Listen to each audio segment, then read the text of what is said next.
주님께서 저희 마음 가운데 이런 음성을 주시더라고요. 덥지? 힘들지? 또 이렇게 힘든 사람을 보면서 참 더우시겠다, 힘드시겠다 그런 생각이 드는데 이 깨어있기가 참 힘들다는 것입니다. 그런 상황에서. 그리고 제가 좀 설교를 저렇게 같은 톤으로 또 재밌는 얘기도 없이 이렇게 쭉 길게 하면 얼마나 졸리세요, 그죠? 얼마나 졸리십니까? 주님께서 제 마음속에 지금 현재의 삶이 그렇다 그렇게 말씀하시더라고요. 삶에 지금 우리가 깨어있으려고 막 해도 깨어있기 힘든 때가 지금이다 그런 말씀을 주시더라고요. 그냥 따뜻하고 우리의 마음이 우리의 몸이 이렇게 적응하니까 거기에 이렇게 적응이 돼가지고 눈 뜨기가 힘들다는 거예요. 깨어있기가 좀 힘들 수도 있겠다 그렇게 말씀을 하셨습니다. 여러분 덥죠? 자, 우리 이 시간에 우리가 예배 한 시간 우리가 깨어 있을 수 있도록 하나님의 은혜를 구하시면서 우리가 같이 하나님의 말씀을 보겠습니다. 오늘 함께 나눌 말씀의 제목은 걸림돌과 디딤돌입니다. 걸림돌과 디딤돌. 여러분 디딤돌이 뭔지 아세요? 디딤돌. 자, 아는 사람, 우리 학생 중에서 아세요? 네, 디딤돌이 뭔지 아세요? 알아? 다 알아? 알아? 모르시죠? 모르는 분도 있을 거예요. 디딤돌이 뭐냐면 옛날에 그 시골의 마을에 개울을 건널 때 다리가 없었어요. 그래서 그 개울과 개울 사이에 개울에다가 큰 돌을 일정한 간격으로 놔서 사람들이 옷 젖지 않고 건널 수 있도록 한 게 디딤돌이에요. 그래서 하나, 둘, 셋 이렇게 한 10개만 이렇게 딛고 건너가면 개울을 건널 수 있도록 만든 그 돌이 디딤돌이에요. 걸림돌이 뭔지 아는 사람? 걸림돌이 뭔지 아세요? 진양이 아세요? 알아? 걸림돌이 뭐냐면 여러분 길을 가다가 산책하다가 기분 좋게 산책하고 있는데 갑자기 뭐에 툭 걸려가지고 넘어질 때가 있었나요? 네, 기분 좋게 산책하다가 딱 발이 걸렸어요. 그러면 중심을 잃고 쓰러지게 되죠. 전혀 예상치 못했던 그런 상황에서 그 돌 하나 때문에 쓰러질 수 있는 그것을 걸림돌이라고 해요. 걸림돌. 자, 디딤돌과 걸림돌의 차이를 아셨죠? 똑같은 돌이에요. 똑같은 돌인데 어느 장소에 있는지에 따라서 디딤돌이 되기도 하고 걸림돌이 되기도 한다는 거예요. 우리의 인생을 보면은요, 이렇게 어떤 사건이 어떤 사물이 디딤돌이 되기도 하고 걸림돌이 되기도 해요. 여러분 스마트폰 있죠? 요새 얼마나 우리에게 유익을 주고 있어요. 근데 스마트폰이 어떤 사람에게는 디딤돌이 되기도 하고 어떤 사람에게는 걸림돌이 되게 할 수도 있다라는 것 여러분 동의하시죠?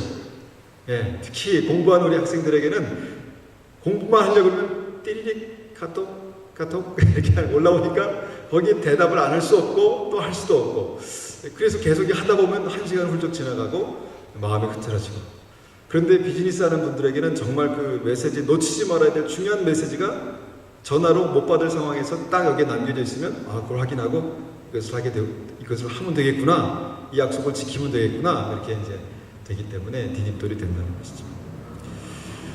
자, 걸림돌과 디딤돌을 생각할 때 우리가 정말 하나님 앞에서 깨닫는 인생의 중요한 진리가 있습니다.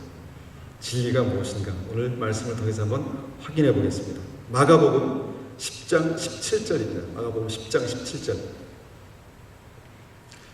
이 말씀은 제가 새벽기도 때 나눈 말씀이에요. 근데 새벽기도 많은 분들이 못 나오시기 때문에 중요한 말씀을 다 못 들으셨어요. 그래서 제가 오늘 이 말씀을 좀 더 잘 준비해서 나누기 원합니다. 마가복음 10장 17절에서 27절. 먼저 17절에서 21절까지 말씀 먼저 보시겠습니다. 17절 제가 받들어 읽겠습니다. 예수님께서 길을 떠나시려고 할 때 한 사람이 달려와서 예수님 앞에 무릎을 꿇었습니다. 그리고 여쭈었습니다. 선하신 선생님, 영원한 생명을 상속받으려면 무엇을 해야 합니까? 예수님께서 대답하셨습니다. 왜 나를 선하다고 하느냐? 오직 하나님 외에는 아무도 선하지 않다. 내가 계명을 안다. 살인하지 마라. 간음하지 마라. 도둑질하지 마라. 거짓 증거를 대지 마라. 속이지 마라. 내 부모를 공경하여라. 그 사람이 말했습니다. 선생님, 저는 어려서부터 이 모든 계명을 다 지켰습니다. 예수님께서 그 사람을 보시고 사랑스럽게 여기셨습니다. 여러분, 오늘 말씀에서 이 오늘 마가복음에서는 이 청년이 누구인지가 나오지 않지만 마태복음 19장에서는 이 청년이 부자 청년이다 그렇게 말하고 있어요. 그러니까 부자인데 젊은 사람이에요. 젊고 건강한 사람인데 또 그 부자예요. 그러니까 얼마나 큰 축복을 받은 사람입니까? 근데 이 사람이 이 부자라는 것이 오늘 말씀에서 굉장히 강조되고 있는데, 근데 이 사람이 부자인 것, 돈이 많은 것, 이것이 이 사람에게 걸림돌일까요? 디딤돌일까요? 자, 생각해서 답 하나밖에 없습니다. 하나, 둘, 셋. 디딤돌? 디딤돌과 걸림돌의 문제를 잘 파악하지 못한 것 같은데, 디딤돌이라고 생각할 수 있어요. 우리가 전체를 다 보지 않았기 때문에. 근데 오늘 말씀에서 이 청년에게 돈이 많은 것이 어떤 문제가 됐어요. 근데 그 문제가 그냥 단순한 문제가 아니라 영생에 들어가는 것에 큰 문제가 생겼어요.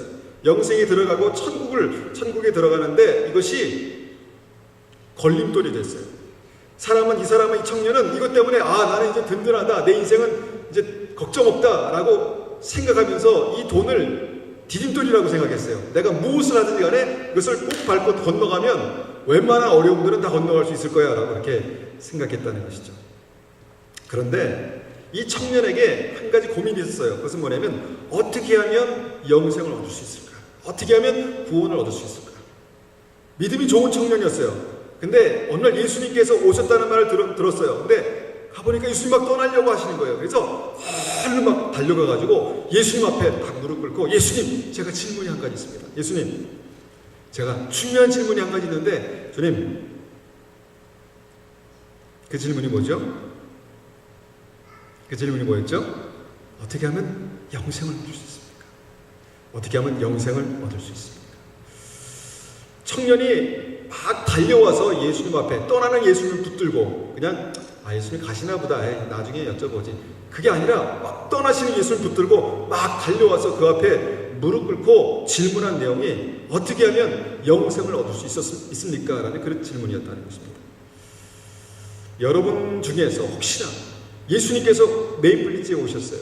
그래서 내가 예수님께 가면 내가 이때까지 굉장히 궁금한 그 내용, 내 삶에 대해서 궁금한 내용을 여쭤볼 수 있어요. 그러면 여러분 어떤 것을 여쭤보고 싶으세요? 예수님, 어떤 것을 물어보고 싶으세요? 예수님, 내가 누구랑 결혼해야 될까요? 내가 만나는 사람은 내가 만나서 결혼해야 할 사람은 도대체 어떤 사람일까? 저는 그게 굉장히 궁금했어요. 결혼하기 전에 내가 만나서 결혼해야 될 사람은 어떤 사람일까? 여기 있지만 굉장히 궁금했어요.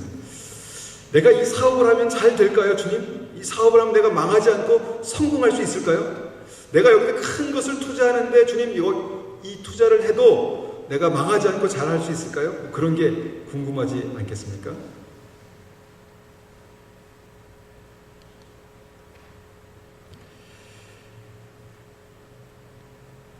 제가 원고를 놓쳤어요. 잡았습니다. 다시. 자, 이런 것들이 궁금합니다. 내가 무슨 직업을 선택해야 될까요? 내가 어떤 과목을 공부해야 될까요? 내가 지금 하고 있는 이 중요한 이 일이 잘하는 걸까요? 못하는 걸까요? 이런 삶의 문제가 궁금합니다. 그런데 여러분 혹시나 어떻게 하면 영생을 얻을 수 있습니까? 라는 것에 대해서 여러분 정말 궁금해 본 적이 있으세요? 그 어떤 것보다? 내가 지금 천국에 갈 수 있습니까? 내가 영생을 얻을 수 있습니까? 내가 영생을 얻으려면 무엇을 해야 합니까? 라는 것에 대해서 정말 궁금해 본 적이 있으세요? 제가 목회를 하면서 많은 분들을 만납니다. 많은 분들을 만나고 여러 가지 상담을 합니다. 심각한 고민에 대해서 상담하는데 많은 분들이 삶 속에서 살아가는 문제에 대해서는 굉장히 심각하게 고민하는데 영생을 얻는 문제에 대해서 내가 어저께 잠을 못 자면서 고민했어요. 어떻게 하면 내가 영생을 얻을 수 있을까요? 이렇게 고민하는 분은 많지 않았던 것으로 기억해요. 그런데 이 청년은 내가 어떻게 하면 영생을 얻을 수 있습니까? 거기에 대해서 굉장히 궁금했어요. 알고 싶어 했어요. 그래서 막 달려와서 예수님 앞에 무릎 꿇고, 예수님 가지 마세요. 잠깐만. 예수님, 제가 어떻게 하면 영생을 얻을 수 있겠습니까? 라고 그렇게 질문했습니다. 그런데 그때 예수님의 대답이 무엇이었습니까? 우리가 예상했던 질문, 예상했던 답이 나오지 않았어요. 예수님의 대답이 뭐였냐면 계명을 지켜라 이렇게 말씀하셨어요.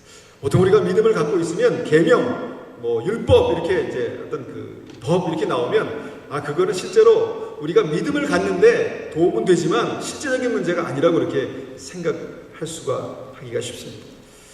그런데 주님께서는 어떻게 하면 영생을 얻을 수 있습니까? 라는 그런 질문에 대해서 계명을 지켜라 그렇게 말씀하셨어요.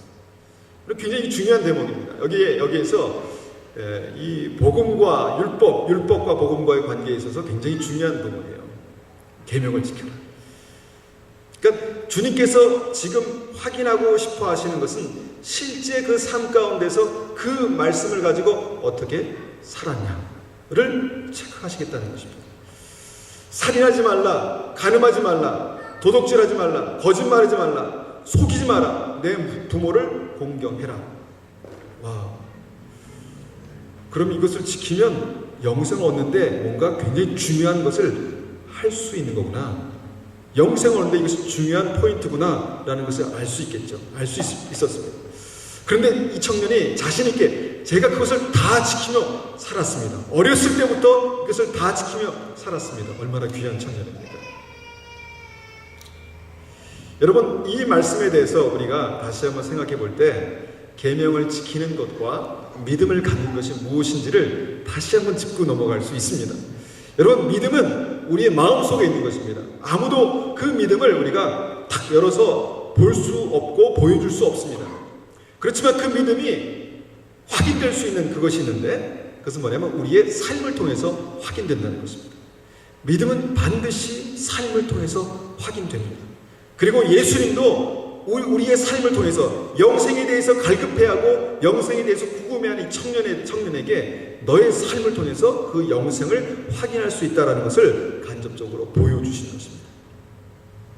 여러분, 어떻게 하면 영생을 얻을 수 있습니까? 우리는 다 알잖아요. 말씀을 다 알고 성경을 다 알고 그래도 많이 알고 어떻게 하면 영생을 얻을 수 있습니까? 믿음으로 얻는 거죠. 오직 의인은 믿음으로 말미암아 산다. 말씀 믿음으로 얻는 것입니다. 그런데 그 믿음은 반드시 삶으로 사라진다는 것이 성경 곳곳에서 우리가 확인할 수 있는 진리입니다. 우리가 믿는 것이 우리의 삶으로 나타나지 않는다면 그것은 믿음이 아닐 수도 있다. 그것은 살아있는 믿음이 아닐 수도 있다라는 것을 우리가 분명히 알아야 합니다. 야고보서 말씀에서는 산 믿음에 대해서 아무런 살리지 못하는 그 믿음을 말씀하시는데 그것은 뭐냐면 죽은 믿음이다. 그렇게 말씀하세요. 죽은 믿음. 그것은 믿음은 있지만 살 수 없는 믿음. 믿음은 있지만 살지 않는 믿음. 그것은 죽은 믿음이다. 그렇게 말씀하시는 것입니다. 그렇다면 한번 우리의 일주일의 삶을 생각해 보십시오. 일주일에 7일, 24시간 그 삶 속에서 여러분 얼마나 많은 부분을 믿음으로 사셨습니까? 24시간 월요일부터 토요일까지 주일까지의 삶을 보십시오. 그러면 얼마나 몇 퍼센트나 내가 믿음으로 살았나? 여러분, 믿음으로 살지 않으면 믿음으로 사는 것에 대해서 우리가 심각하게 생각하지 않으면 어떻게 사냐면 본능대로 살게 돼요. 본능대로. 배고프면 먹고, 갖고 싶으면 갖고, 버리고 싶으면 버리고. 그냥 느낌대로, 본능대로. 크게 문제가 되지 않으면 그냥 본능대로 살아갈 수 있습니다. 그런데 그 와중에 믿음으로 사는 것이 무엇입니까? 여러분, 믿음으로 사는 것을 성경에서는 좁은 길을 가는 거로 그렇게 말씀하십니다.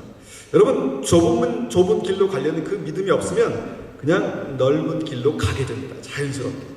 그렇게 가게 됩니다. 그러면 24시간 7일을 생각할 때 몇 퍼센트나 우리가 믿음으로 사셨습니까? 주님께서 이러한 고민들을 이 청년이 심각하게 하였고 주님께 여쭤봤고 주님께서 대답하셨습니다. 우리에게 믿음이 있습니다. 그래서 그 믿음 때문에 내가 사랑하며 살아야지, 남을 도우며 사는 것이 하나님 기뻐하시는 것이지, 용서하며 살아야지, 예수님을 나의 구주로 그렇게 모시고 살아야지 라고 생각하고 믿습니다. 그런데 그 믿음을 가지고 오늘 하루 고민하고 내가 갈등하지 않으면 살 수 없는 것이 믿음입니다.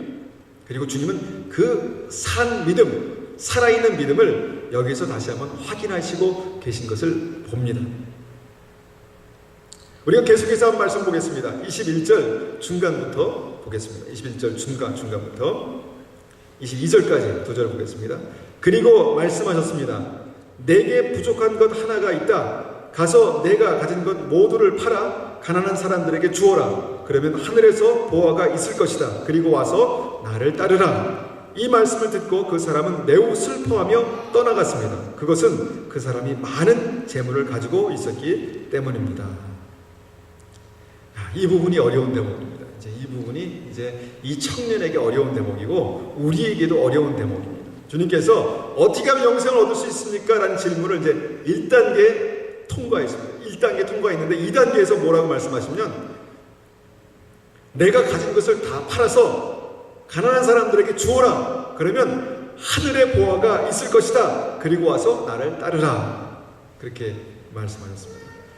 자, 주님께서 만약에 직접 우리에게 이 말씀을 하셨다면 우리는 아마 이렇게 할 수 있을 것 같습니다. 우리는 가진 것을 다 팔아서 가난한 사람들에 나눠주고 주님을 따라야지. 우리는 그런 믿음이 있습니다. 그렇죠? 있습니까? 대답 못하시네. 예, 가진 것이 많은 사람들은요 대답하기 힘듭니다. 이거 어려운 말씀이에요. 가진 것을 다 팔아서 여러분 제가 가지고 있는 건 뭐 아무 크게 많이 없지만 다 팔아서 나눠주고 주님을 따른다? 이거 쉬운 것이 아닙니다. 여러분 어떻습니까?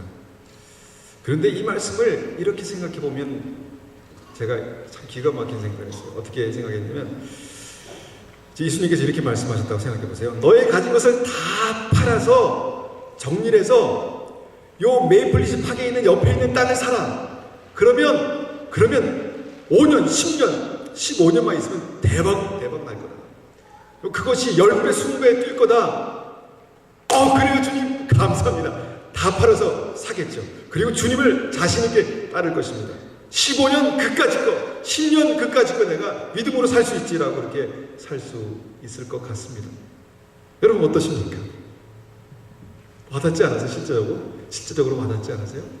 제가 만약에 그렇게 할 수만 있다면 내가 가진 걸 다 팔아서 메이플리스 옆에 그 팍 옆에 있는 그 빈 땅 그걸 다 사가지고 딱 사고 나는 이제 가난해. 나 없어. 그리고 난 주님을 따를 거야. 다른 생각 없이 주님을 10년만 있어봐. 내가 그거 10배, 20배 주님께서 말씀하셨어. 그렇게 생각하지 않을까요? 그런데 이 말씀이 사실 그 말씀과 같은 말씀이에요. 우리가 영원한 삶, 영원한 생명, 하나님의 나라를 생각할 때 주님께서 우리에게 그런 기회를 주셨다면, 그런 기회를 우리에게 주셨다면 하나님 그렇습니다. 제가 이것을 그렇게 팔아서 가난한 사람에게 나눠주고 나는 주님을 따르겠습니다. 왜냐하면 나에게 하늘의 보호가 크겠다라고 말씀하셨기 때문에 주님 그 믿음으로 내가 살겠습니다 라고 말하겠죠. 그런데 현실로 돌아오면 그게 쉽지 않습니다. 왜냐하면 하나님의 나라가 우리에게 아직 실제가 아니기 때문입니다. 이것이 실제이면, 영원히 사는 게 실제이면, 하나님의 나라가 실제이면, 여러분 하나님께서 우리를 먹이시지 못할까요? 입히시지 못할까요? 우리를 축복하시지 않을까요? 그런데 이 말씀은 가난한 사람들만 기뻐하는 말씀입니다. 왜냐하면 팔 게 없으니까. 가난한 사람들은 엄청 기뻐합니다. 그렇지. 내가 가지고 있는 그렇지. 이거 팔아서 나눠주고 주님을 따를 수 있지. 가난한 사람들이 굉장히 기뻐하는 말씀인데 문제는 내가 가진 게 많았을 때 문제입니다. 내가 가진 게 많았을 때 어떻게 하지? 근데 여기 성경에서 나온 청년이 어떻게 하지 하다가 너무 가진 게 많아서 주님 다음 기회에 오겠습니다. 그리고 갔다는 거예요. 여러분 이 말씀은 이 땅의 모든 사람들이 다 가난하게 살아야 된다 그 말씀이 아닙니다. 이 땅의 모든 사람들이 다 그렇게 다 팔아서 나눠주고 그냥 그렇게 아무것도 없이 그렇게 살아야 된다 그렇게 그 말씀이 아니에요. 인생을 살다 보면요 가난할 때도 있고 그래서 힘들게 살 때도 있고요 부자로 여유있게 살 때도 있어요. 바울 사도도 내가 가난함에 처하든지 부자로 처하든지 살든지 내가 일체의 삶의 비결을 배웠다, 알았다, 그렇게 말씀하세요. 그것을 말씀하고 있는 거예요. 다 가난하게 되라, 가난하게 살아라, 이것이 최고의 하나님 기뻐하시는 일이다. 아니에요.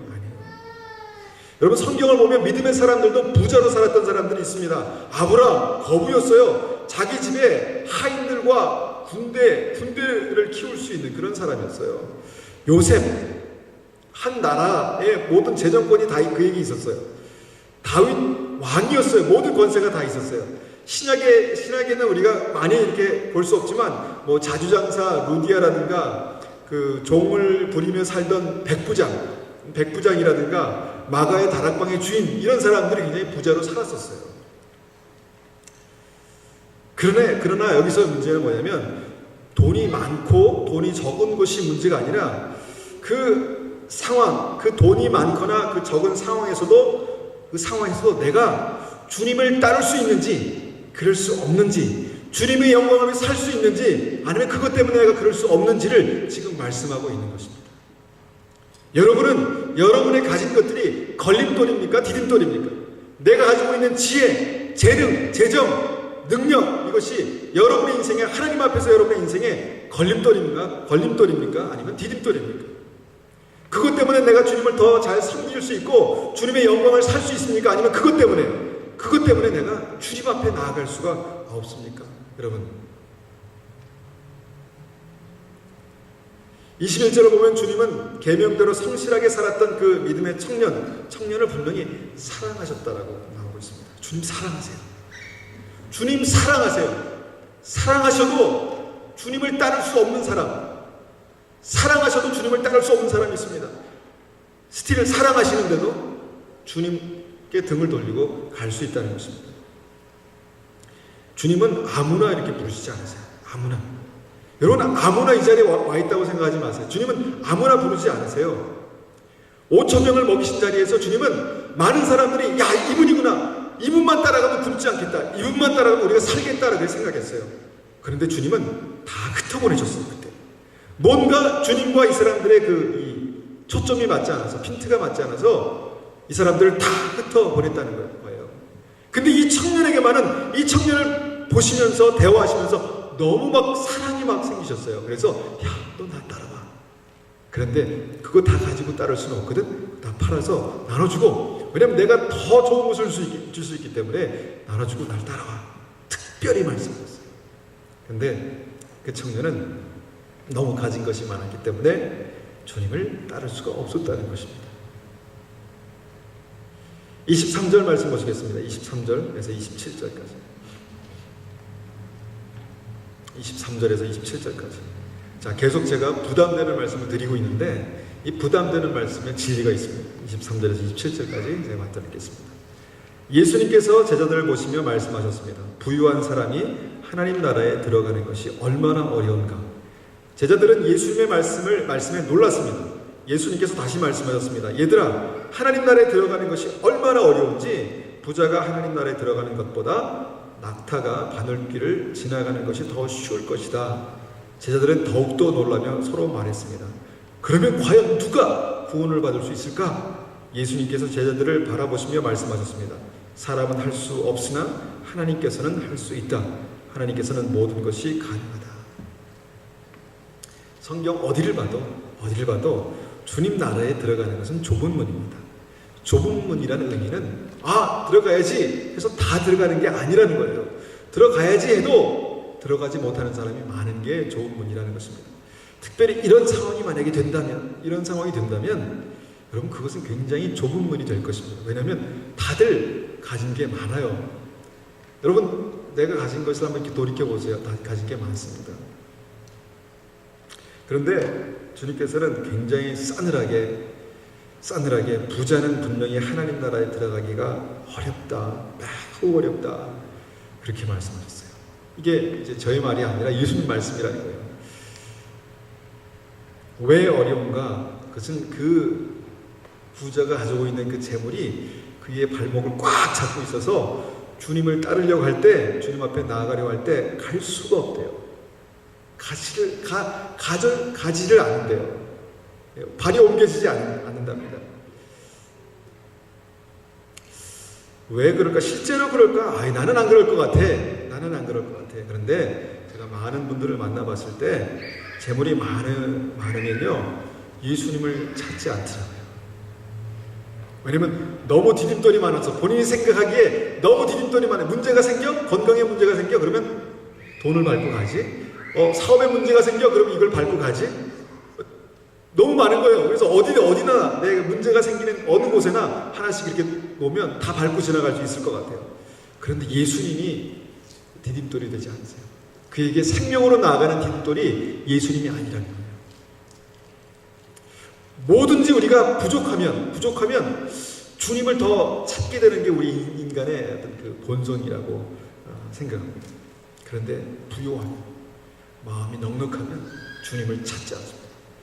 머리로는 알고 있습니다. 주님을 찾아야지, 예배해야지. 그런데 그렇게 되지가 않는다는 거예요. 예수님이 그걸 알고 계셨어요. 그래서 부자가 천국에 들어가는 것이 그렇게 어렵단다, 그렇게 말씀하셨습니다. 여러분, 재물이 많으면, 제가 반대로 얘기하는 겁니다. 재물이 많으면 겸손하기가 참 어렵습니다. 그러면 겸손을 연습하면 되잖아요. 어떻게 하면 내가 겸손할 수 있을까? 어떻게 하면 교만해지지 않고 낮아질 수 있을까? 여러분, 재물이 많으면 그 에너지와 그 시간, 인생이 그것을 지키고 불리고 소비하는데 많이 그렇게 쓰게 됩니다. 그런데도 불구하고 보통 사람들은, 믿음의 사람들을 포함해서 보통 사람들은 이렇게 얘기합니다. 내가 사업에서 성공해서 돈을 많이 벌면 주님의 영광을 위해 써야지, 주님의 영광을 살아야지, 그렇게 말씀합니다. 그렇게 말합니다. 저는 그것이 진실이라고 믿습니다. 진실이라고 믿지만 그렇게 살기는 쉽지 않은 것입니다. 대부분의 사람들이 그렇게 살지 못합니다.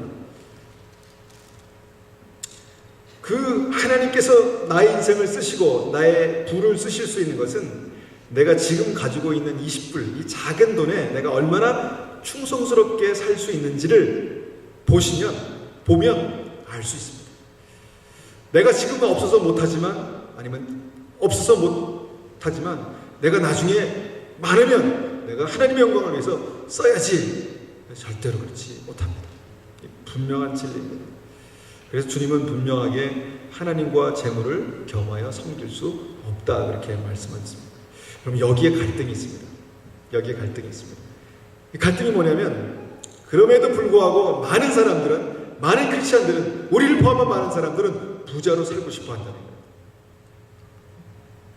여기 계신 분 중에 나는 앞으로 정말 찢어지게 가난하게 살아야지, 하나님 나를 찢어지게 가난하게 주님 도와주십시오, 그렇게 원하는 분 손 들어 보십시오. 그럼 제가 축복하며 기도해 드리겠습니다. 없으시죠? 없으시죠? 여기 갈등이 있는 거예요.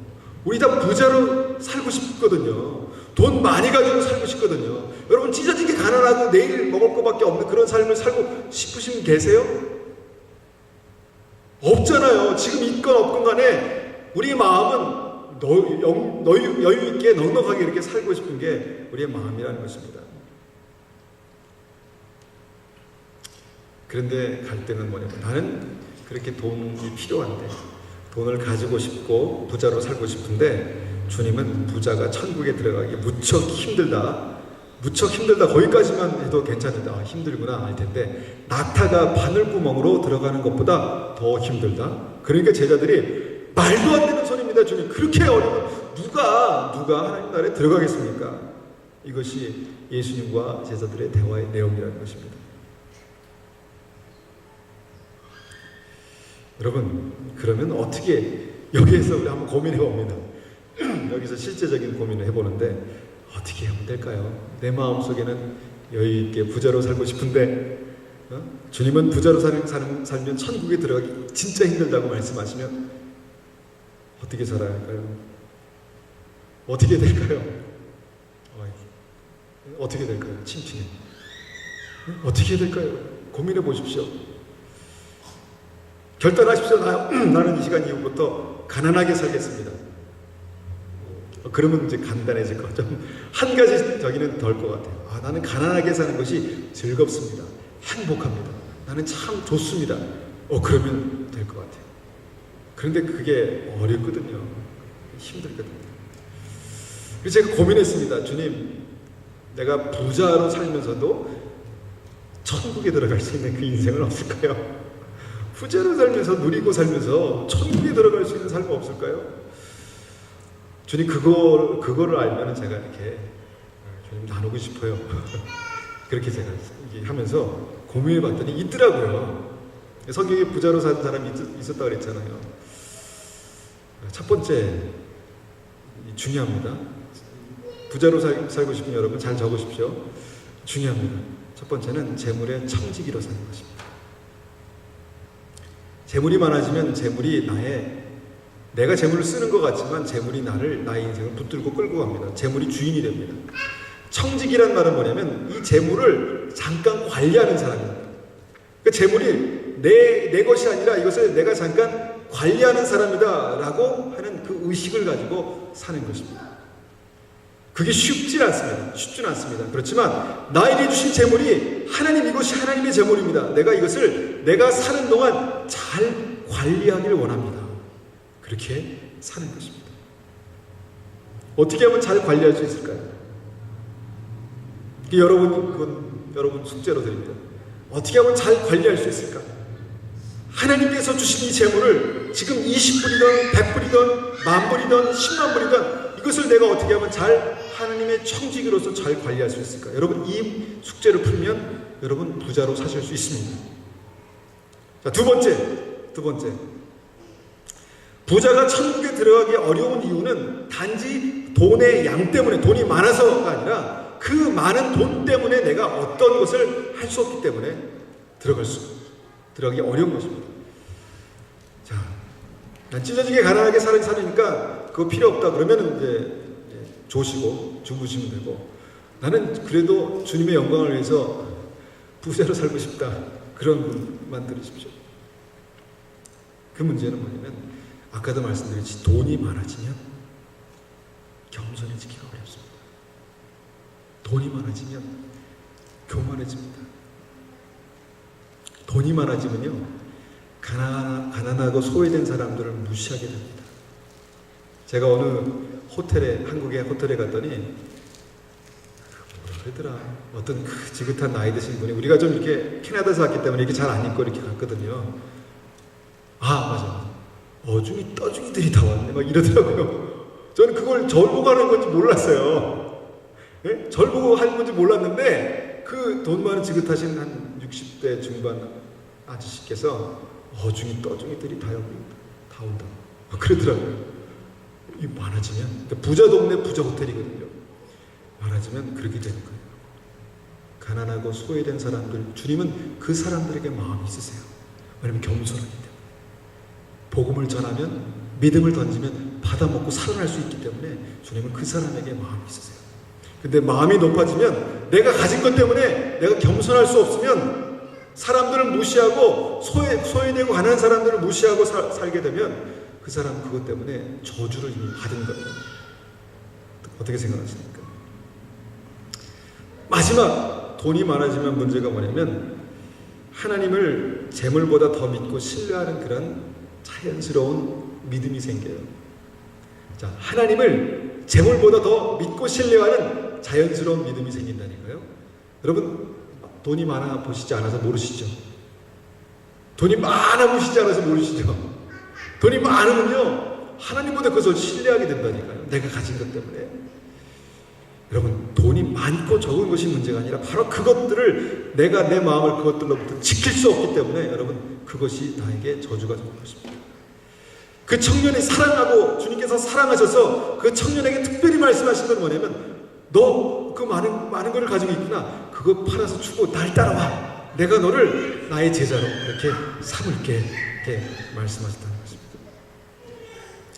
여러분, 제가 말씀드린 이 두 가지, 재물의 청지기로 사는 것과 부자가 천국에 들어가기 어려운 문제를 철저하게 내가 다루는 그것을 여러분 하지 않으면 둘 중에 하나입니다. 뭐냐면 부자로 천국에 들어가지 말든지, 부자로 천국에 들어가지 않든지, 차라리 가난하게 살면서 100% 주님을 의지하든지, 두 가지입니다. 중요한 말씀이에요. 현대의 크리스천들은 마치 이런 날씨와 같이 너무 더워요. 너무 덥고 졸리고 막 눈을 뜨기가 천근만근 막 힘들어요. 내 의지가 아니라 힘들다는 것입니다. 지금 돈이 없으면 안 되는 삶이잖아요. 돈이 없으면 안 되는 삶이에요. 그런 삶에서 부자로 살지 않겠다는 그 의지는 대단한 의지입니다. 그런데 주님께서는 믿음에 대해서 추상적으로 말씀하시지 않고 그 믿음의 핵심, 믿음이 그 뿌리를 내리고 있는 곳에 대해서 지금 치신 거예요. 말씀하신 거예요. 그것이 뭐냐면 돈, 재정 이렇게 말씀하신 것입니다. 그런데 우리가 분명히 확인하는 것은 뭐냐면 하나님은 우리의 주인, 우리의 왕이신 것과 동시에 우리 아버지가 되세요. 우리를 사랑하세요. 자, 아버지가 자녀들에게, 어머니가 자녀들에게 나쁜 거 주고 싶어요? 좋은 거 주고 싶거든요. 그래, 좋은 거 주고 싶은데 때로는 그것이 좀 나쁘게 갈 수도 있습니다. 뭐냐면 그것이 유익하지 않기 때문에. 너희가 원하는 대로 다 해. 괜찮아. 이게 아버지가 아니잖아. 이것이 유익하지 않으면 안 돼. 하지마. 그만해. 이렇게 말할 수 있는 게 그게 부모거든요. 아버지거든요. 주님께서 우리를 그렇게 사랑하십니다. 그러면 주님께서는 분명하게 우리를 인도하실 때 가장 주시고 싶어 하신 것이 무엇일까를 생각해 보면 그것이 영원한 생명입니다. 그렇지 않겠어요? 영원한 내가 부자로 살건 가난하게 살건 그건 주님 앞에 첫 번째 그거 프라이어티가 아니에요.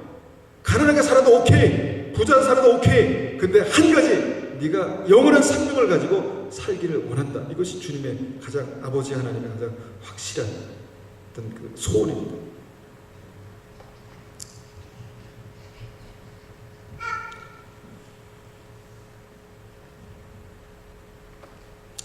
한 가지만 더 우리가 나누겠습니다.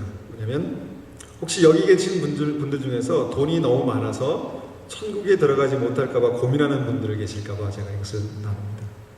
돈이 너무 가진 게 많아서 천국에 들어가지 못할까를 고민이 되는 분들에게 이것을 나눕니다. 그건 뭐냐면 얼마나 가져야 부자일까입니다. 얼마나 가져야 부자일까. 제가 이전에도 한번 나눈 적이 있습니다. 얼마나 가져야지 부자일까. 여러분, 성경에서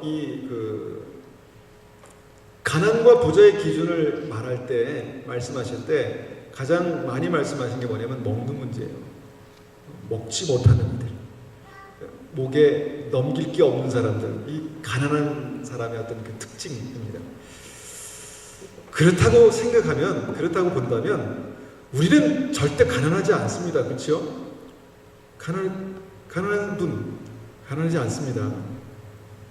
성경의 기준으로 본다면 우리는 가난하지 않습니다. 오늘도 혹시 굶고 오신 분이 계십니까? 그러면 저에게 꼭 말씀해 주십시오. 제가 무슨 돈을 해서라도 꼭 쌀을 사드리겠습니다. 그냥 다이어트 하느라고 굶어도 가난하기 때문에 굶는 사람은 없습니다. 그런데 혹시 이 중에 나는 부자다라고 생각하시는 분이 계십니까? 나는 부자야. 한 사람도 스스로를 부자로 생각하는 분이 없을 겁니다. 돈이 많은 부자도 스스로 늘 돈이 없다고 생각하고 돈이 부족하다고 그렇게 생각한답니다. 나보다 더 부자인 사람이 있기 때문에 나는 상대적으로 늘 가난한 것입니다. 나보다 늘 부자인 사람들이 있기 때문에 난 늘 부족하다고 그렇게 생각하고 있습니다. 그렇게 따지면 성경의 이 지구상에서 제일 부자인 사람 한 사람만 빼놓고 나머지는 다 가난하다고 그렇게 느낄 것입니다. 그러면 성경이 말씀하시는 부자의 기준이 뭘까? 오늘 말씀대로 우리가 중요한 질문인데 오늘 말씀대로 생각해 보면 돈 때문에 주님을 따를 수 없는 그것이 부자입니다.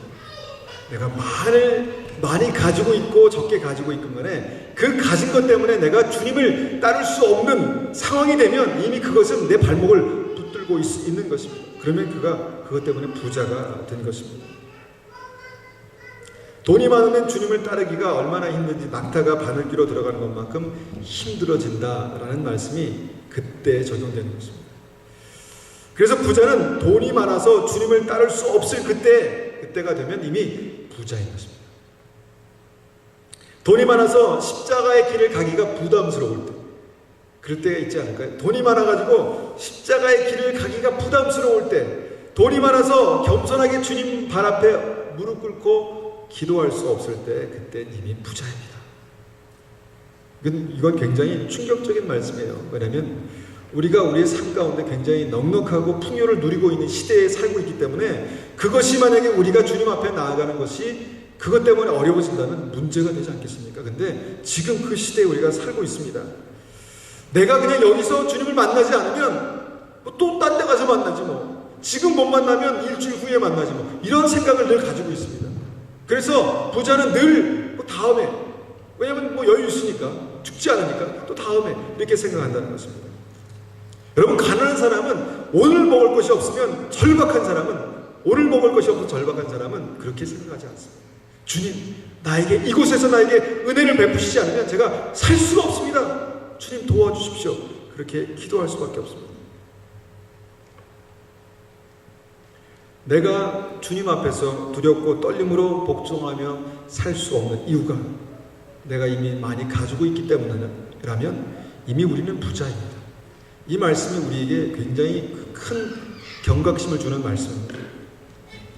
내 삶 가운데 내가 가진 것 때문에 주님, 내가 어떻게 해야 합니까? 라고 주님께 묻지 않는다면, 내가 이미 가진 것이 많아서 중요한 순간임에도 불구하고 내가 주님 내가 어떻게 살아야 합니까? 어떻게 결정해야 됩니까? 라고 묻지 않는다면 이미 그는 부자입니다. 그러면 이 말씀대로, 우리가 오늘 말씀대로 심각하게 고민해 봐야 합니다. 제가 오늘 말씀을 웹에 우리 홈페이지에 올려놓을 테니까 다시 한번 들어보시고 고민해 보십시오. 그는 이미 부자입니다. 여러분, 돈이 굉장히 많다고 해서 다 부자가 아닙니다. 내가 이 돈 때문에 주님을 따를 수 없을 때 그는 이미 부자입니다. 많은 사람들이 부자를 생각할 때 생각하는 기준들이 있습니다. 굉장히 기준들이 있죠. 이렇게 살아야 부자지, 나는 아니야, 그렇게 생각할 수 있겠습니다. 그런데 돈이 없어도, 내가 생각하는 만큼 돈이 없어도 그 돈 때문에 내가 주님 앞에 기도할 수 없고, 주님 앞에 매달릴 수 없고, 주님 앞에 절박함을 갖지 않아도 된다면 그는 부자일 가능성이 굉장히 큽니다. 여러분, 돈 때문에 우리가 교만해지지 말아야겠습니다. 그 돈이 우리의 눈을 가리워서 주님을 볼 수 없게 만들 수 있습니다. 여러분, 돈 때문에 하나님을 두렵고 떨림으로 섬기지 않아도 될 때가 있습니다. 여유가 있기 때문에. 여러분, 천국에 들어가기 어려운 부자의 모습입니다. 여러분, 이 말씀이 우리에게 있어서 굉장히 중요하게 우리 마음 가운데 새겨지기를 원합니다. 여러분 믿음 안에서 돈이 많고 적음에 상관없이 가난한 사람이 되십시오. 싫으시죠? 제가 이렇게 말씀드리니까 싫으시죠? 자, 그럼 잘 결정하십시오. 그래서 아멘 할 건지 말 건지 한번 생각해 보십시오. 여러분, 믿음 안에서 돈이 많고 적음에 상관없이 가난한 사람이 되십시오.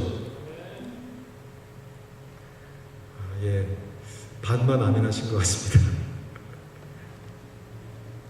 여러분, 늘 하나님 안에서 그 은혜 안에 가난하게 살 수 있습니다. 은혜 안에 하나님의 은혜, 하나님의 도우심, 하나님께서 함께 하시는 나의 삶을 이끌어 가시는 그것에 대해서 하나님의 임재와 예배 가운데, 그 기도함 가운데 가난한 심령을 가질 수 있습니다. 하나님, 오늘도 나에게 은혜를 베풀어 주십시오.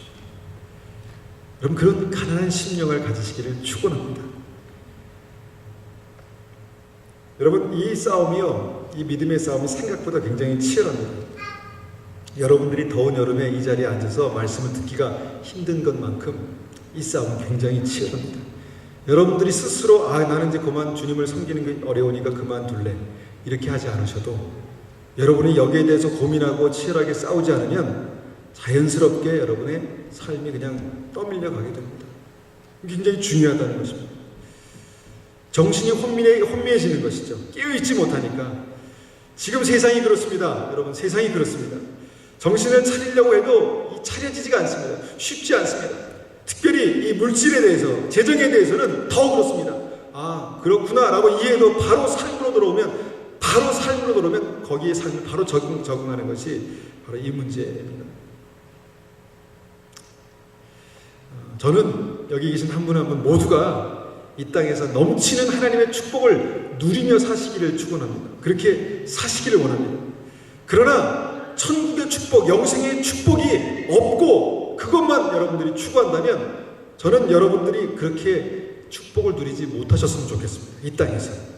차라리 그것이 없어서 너무 갈급한 심령으로 주님께 매달릴 수밖에 없는 그 믿음으로 사실 수 있도록 여러분들을 그렇게 기도해 드리고 싶습니다. 왜냐하면 이것이 굉장히 중요한 문제입니다.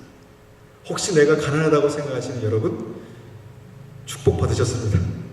축복받으셨습니다. 가난하기 때문에 내가 교만해지지 않고 가난하기 때문에 내가 주님의 은혜를 구할 수 있다면 여러분 큰 축복 가운데 사시는 것입니다. 여러분 오늘 말씀의 진리가 여러분의 심령 가운데 온전히 새겨져서 여러분들이 정말 이 땅에서 영생의 축복을 누리는 그런 분들이 다 되시기를 축원합니다. 예, 축원합니다. 이 시간 잠깐 같이 기도하겠습니다.